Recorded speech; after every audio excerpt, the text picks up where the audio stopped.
Good morning.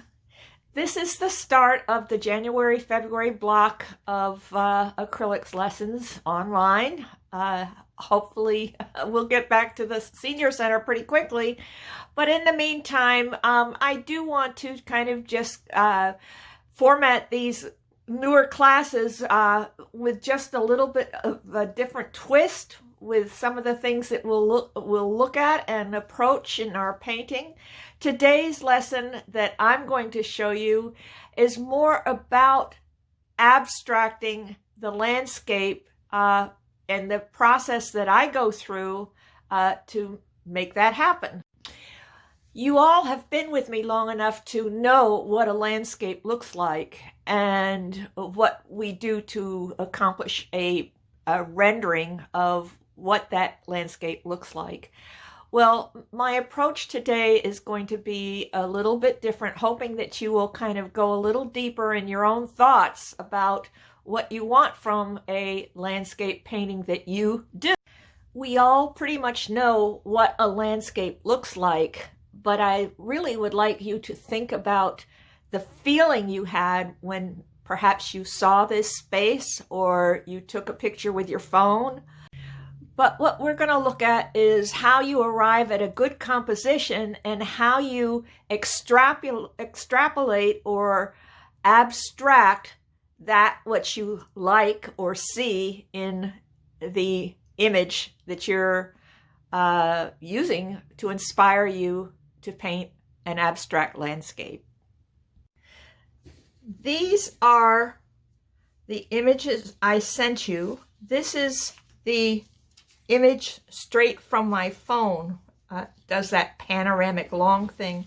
It's a very serene image, and of course it was taken just recently. I walked over by Padilla on a day that was after a rainy day so that the path wouldn't be too slippery. So I like this. I see a whole bunch of different possibilities for painting a regular landscape, but I'm looking to abstract it. And so I took 3 passes at cropping it in different ways. This one, these stripes have come because my printer is almost out of ink again.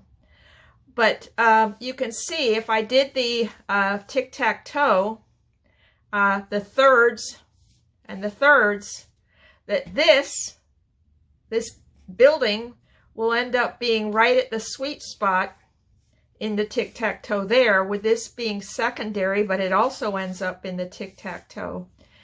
This has a great deal of contrast. It has a lot of opportunities, but it's pretty traditional looking in my mind. I love this, and I love the shapes.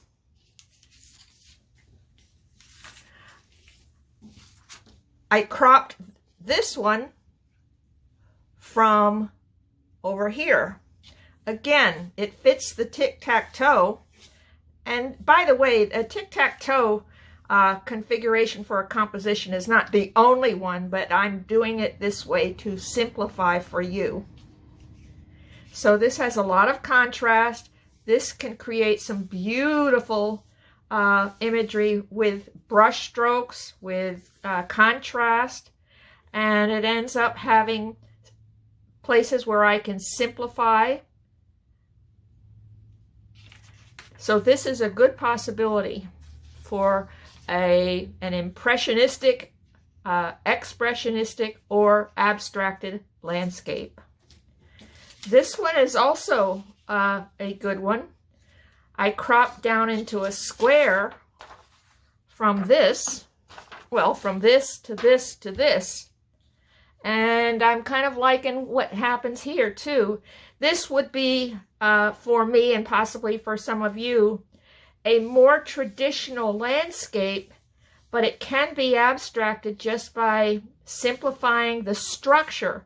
And when you do simplify your composition, it does set up a structure for your landscape, whether it be more abstracted or more traditional.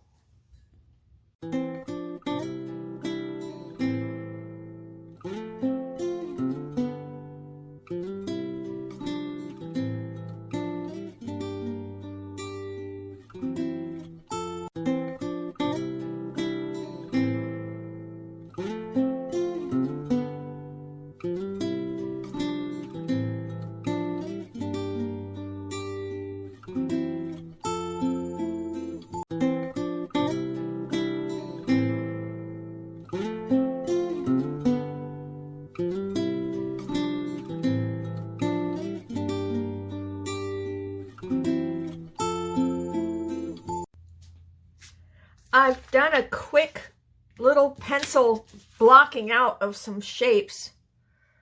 I don't know if you can see them, but I will reinforce them with some black and white now. And they'll look nothing like the photograph, but it is just capturing the shapes.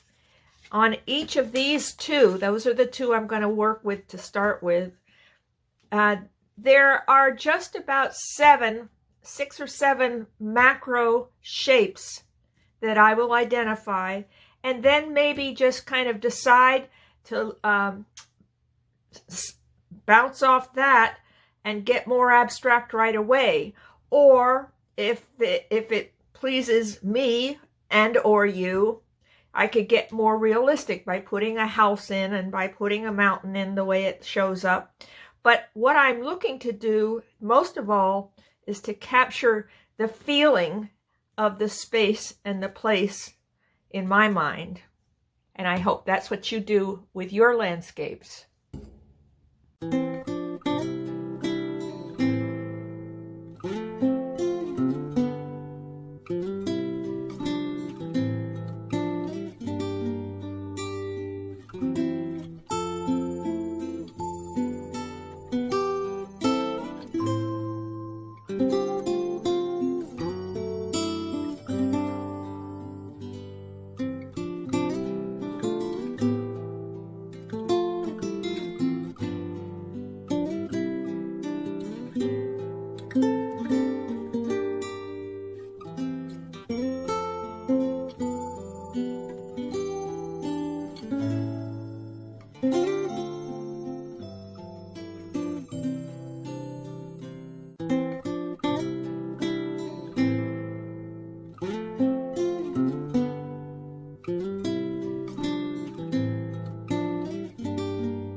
course, these aren't masterpieces, but I do have some values down. I do have some basic shapes down, and I can go either way with these. I can go into making this a very realistic, well, impressionistic painting, and this, or either of them, into more abstract.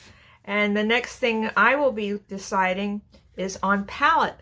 And I don't have to be a slave to the colors that are in my references.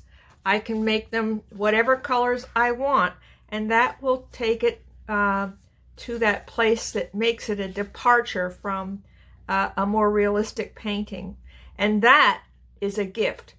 When I start using color, I will use it, limit the palette that I use, but I will get a vast array of very different colors on these than what show up in my photograph.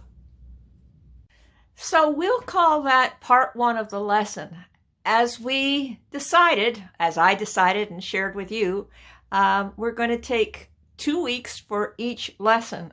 So I will be posting another video of whatever I decide to do with each of these little starts that I did today. So just try to find either your own references that you can kind of simplify and quote-unquote abstract, or think in terms of good composition and shape counting and value making. And I will be in touch with you during the week. Bye for now.